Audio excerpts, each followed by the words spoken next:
네, 여의도 라이징 스타를 소개하는 시간입니다. 시황 부분 한경 베스트 애널리스트이기도 한데요.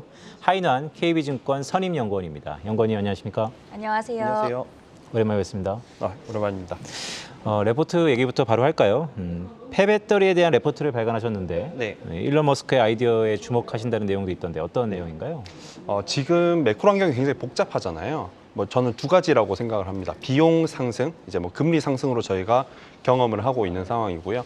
그리고 공급망의 혼란인 거죠. 특히 러시아 우크라이나 전쟁으로 인해서 원자재 가격이 급등하고 원자재를 조달하기 어려운 환경인데 일론 머스크의 스페이스X에서 좀 아이디어를 얻어봤거든요. 이 비용 상승하는 거를 특히 이제 공급망 혼란에 따른 비용 상승을 어떻게 우리가 좀 극복할 수 있을까 그런 아이디어를 얻어봤습니다. 스페이스X가 로켓을 재사용하는 걸로 잘 알려져 있잖아요. 근데 20년 전만 하더라도 그렇게 로켓을 재사용한다라는 개념 자체가 없었습니다. 2000년대 이전까지만 하더라도 로켓을 한번 쓰고 버렸었다면은 스페이스X가 처음 출범할 때 이제 일론 머스크가 비용을 낮추기 위해서 러시아산 부품에 의존하는 대신 자체 생산을 했지만 장기적으로는 로켓을 재사용하는 방식을 통해서 비용을 낮추는 그런 전략을 택했거든요. 그리고 실제로 지금 저희가 비용이 많이 감소한 거를 확인할 수가 있는 상황입니다. 그래서 그런 재사용이라는 아이디어를 지금 같은 공급망 혼란, 비용 상승 이런 시기에 적용을 해본다면 우리가 리사이클링이라는 분야에서 좀 아이디어를 얻어볼 수 있지 않을까라는 생각이고요. 특히 이제 원자재 가격이나 공급망에 의존을 하고 있는 이제 배터리 분야 이런 쪽에 특히 적용을 해볼 수가 있을 것 같습니다.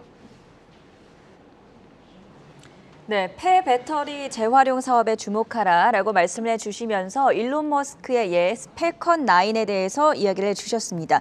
사실 한국에서는 이 폐배터리 산업에 최근 들어서 굉장히 주목을 하고 있고 특히나 한국에서 중요하다라고 강조를 해주고 계신데 네. 그 이유는 어디서 찾아볼 수 있을까요? 우리나라가 좀 안타깝게도 원자재를 생산하지 못하는 국가잖아요. 그렇죠. 특히 배터리 분야에 들어가는 원자재가 니켈 이런 것들 다양한 것들이 있는데 지금 매크로 환경에서 가장 리스크한 국가들, 러시아, 우크라이나, 중국 이런 국가들에서 좀 생산이 많이 되고 있습니다. 물론 칠레, 호주 이런 국가들도 있지만 어쨌든 매크로 환경에서 지금 리스크가 높은 국가들의 위치에 있기 때문에 특히 원자재를 조달해 오는 게 굉장히 중요한 상황인 거죠.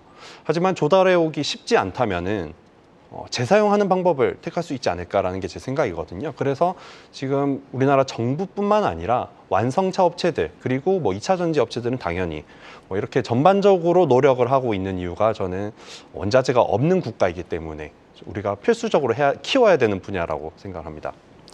네, 연구원님 재사용에 대해서 말씀을 주셨기 때문에 두 가지만 여쭈겠습니다. 네. 이런 의문이 있네요. 첫 번째로는 그럼 계속해서 사용할 수 있는 것인가? 네. 무한대로 사용할 수 있는 것인가가 네. 첫 번째 좀 궁금하고 네. 두 번째는 어떻게든 재사용이기 때문에 네. 효율성이 좀 떨어지지 않을까 그런 네. 우려도 있는데 그거에 네. 대해서는 어떻게 생각하세요? 무한대까지는 제가 고민을 해보지 못했지만 일단 그 과정에 주목을 해보신다면은 과정이 더 의미가 있을 것 같아요. 그게 어떤 과정이냐면 기존의 배터리를 만들 거잖아요. 그럼 이제 그 배터리가 사용 연한이 지나고 나면 거기서 우리가 조달해야 되는 원자재를 추출을 하는 겁니다. 그래서 그 원자재를 통해서 다시 배터리를 만드는 과정이기 때문에 무한대라고까지 접근하기는 어렵겠지만 그래도 계속 좀 만들어낼 수 있지 않을까라는 생각이고요. 효율성은 계속 더 개선돼 나갈 것 같습니다. 자, 이번에는 장기화되고 있는 우크라이나 전쟁 이야기도 해보도록 하겠습니다. 전쟁이 지금 장기화되면서 원자재 가격이 계속 급상승하고 그렇다 보니까 이 폐배터리 재활용에 대해서 조금 더 집중을 하고 있는 상황인 것 같은데 이런 점들에 대해서는 현재 어떤 진행 상황입니까? 러시아 우크라이나 사태는 이제 군사적인 충돌도 중요하겠지만 제가 좀 더 주목해서 보는 분야는 이 경제 제재입니다. 러시아 우크라이나 전쟁이 시작된 게 2월 말 3월 그렇죠. 초중순 정도잖아요. 근데 그 전부터 러시아가 이 전쟁을 미리 준비하고 있었던 그런 정황들이 좀 확인이 되는 것 같거든요. 예를 들면 2월 초에 베이징 올림픽에 푸틴 대통령이 참석을 하면서 그렇죠. 천연가스 공급을 계약하는 그런 계약을 체결하고 왔거든요. 그런 부분들이 제재를 미리 염두에 두고 조치를 해둔 게 아닐까 그런 생각입니다. 그리고 미리 준비를 해뒀다면은 지금 미국의 경제 제재가 주는 충격이 상쇄될 수 있는 거죠. 상쇄되기 때문에 러시아가 지금까지 전쟁을 계속 끌어갈 수 있는 거고 또 미국 입장에서는 그렇다고 경제 제재를 포기할 수는 없는 거기 때문에 그런 관점에서 본다면 이 사태가 장기화될 수 있고 특히 경제 제재가 장기화될 수 있기 때문에 원자재 가격 측면에서 본다면 또 쉽게 안정되기 어려운 뭐 그런 상황이다라고 정리드릴 수 있을 것 같아요. 네, 연구원님의 판단이 이제 장기화 쪽으로 무게가 실리면 사실 유럽 지역은 경기 침체 가능성이 높다라는 게 IMF의 경고고 네. 또한 큰 의미에서 보면 이제는 세계화는 끝났다. 탈세계화에 주목해야 된다라는 시각도 있어요. 네. 어떻게 보시나요? 저는 탈세계화가 이제 곧 시작되는 그런 계기가 될 거다라고 생각을 하거든요. 우리가 2018년, 19년에 미중 분쟁을 경험했잖아요. 그렇죠. 그게 탈세계화의 일종의 뭐 시작이었다면 이번에 러시아 우크라이나 사태는 탈세계화가 본격화되는 그런 계기가 되지 않을까 싶습니다. 그래서 이제 탈세계화 관점에서 저희가 뭐 좀 계속 아이디어를 얻어봐야 되는 거는 세계화 시대 때가 효율성의 시대였었잖아요. 그래서 비용을 감소시키는 효율성의 시대였다면 이제 반대로 비용이 올라가는 비효율성의 시대이기 때문에 비용을 낮추려는 노력에 주목을 해야 되지 않을까. 뭐 그런 관점에서 처음에 말씀드렸던 폐배터리 재활용도 뭐 그런 아이디어로 생각해 주시면 좋을 것 같습니다. 2018년에 시작됐던 미중 무역 전쟁부터 그 이후에 코로나19 사태도 겪었고 또 우크라이나 전쟁까지 장기화되면서 이렇게 글로벌 공급망 혼란과 또 새로운 철의 장막이다 이야기도 나오고 있는 만큼 탈세계화 속에서 우리가 인사이트를 찾아볼 필요가 있을 것 같은데 그래서 사실 지금 여러 가지 아이디어를 리포트에 제시를 해주신 가운데 저희가 폐배터리 산업에 대해서 살펴봤거든요. 그 외에 또 어떤 업종과 섹터를 눈여겨보고 계십니까? 연초부터 좀 주목했던 분야 순으로 말씀드리면 네. 일단 첫 번째는 로봇 관련주들을 좀 주목을 했습니다. 로봇 관련주는 러시아 우크라이나 사태 이전부터 우리가 연초부터 임금 상승률이 높아지는 그런 경험을 하고 있었잖아요. 그래서 요새 뭐 식당 같은 데서도 로봇 같은 것들을 쉽게 그렇죠. 보실 수 있을 텐데 일종의 노동자를 임금이 높아지고 있는 노동자를 대체할 수 있는 방법인 셈인 거죠. 그게 이제 러시아 우크라이나 사태로 인해서 리쇼어링이 앞으로 더 본격화된다면은 미국이나 이런 곳에서 임금이 올라갈 수 있기 때문에 로봇 관련주가 더 부각될 수 있다라고 생각을 하고요. 두 번째는 뭐 조선이나 그린 에너지 이런 분야입니다. 이건 러시아 우크라이나 사태가 처음 터졌을 때 저희가 주목한 테마거든요. 네. 기존에 유럽이 러시아로부터 천연가스를 공급을 받았지만 이제는 그거를 좀 끊어야 되는 상황에 직면한 거죠. 그렇다면 어떻게 끊을까?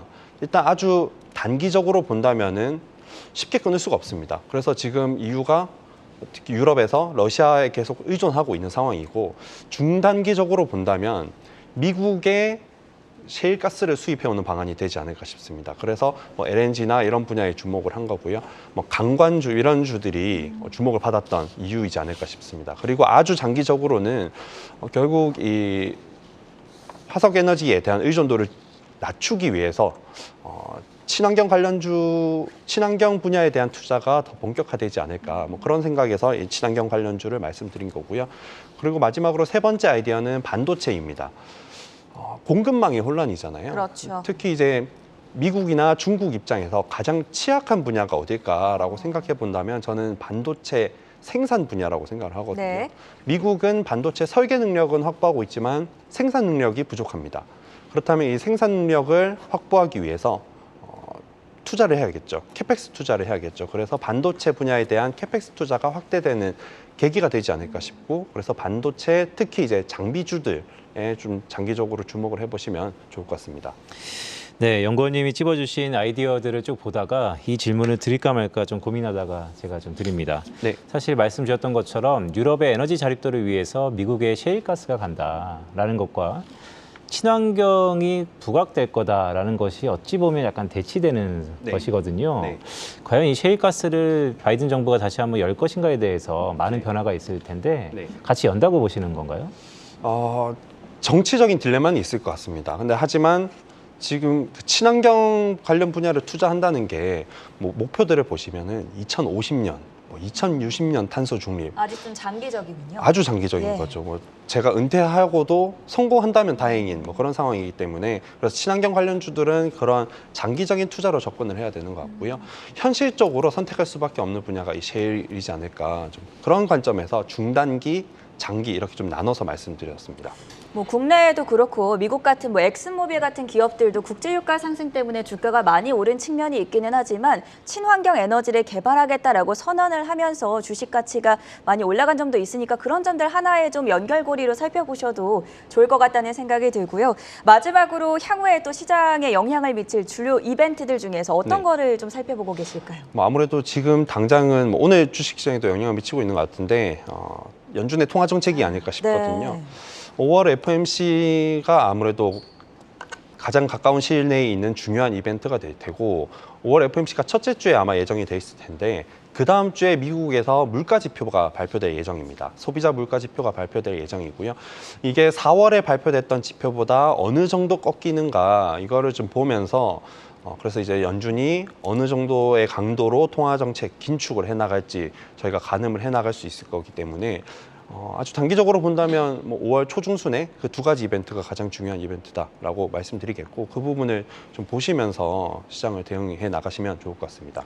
네, 이제는 빅스텝뿐만이 아니라 75 베이시스 포인트인 자이언트 스텝에 대한 우려 섞인 목소리도 나오는데 이 부분 참고해 보시면 좋겠고요. 오늘은 폐배터리 산업, 이제는 선택이 아니다 필수라는 주제로 KB증권의 하인환 연구원과 함께했습니다. 대단히 고맙습니다. 감사합니다.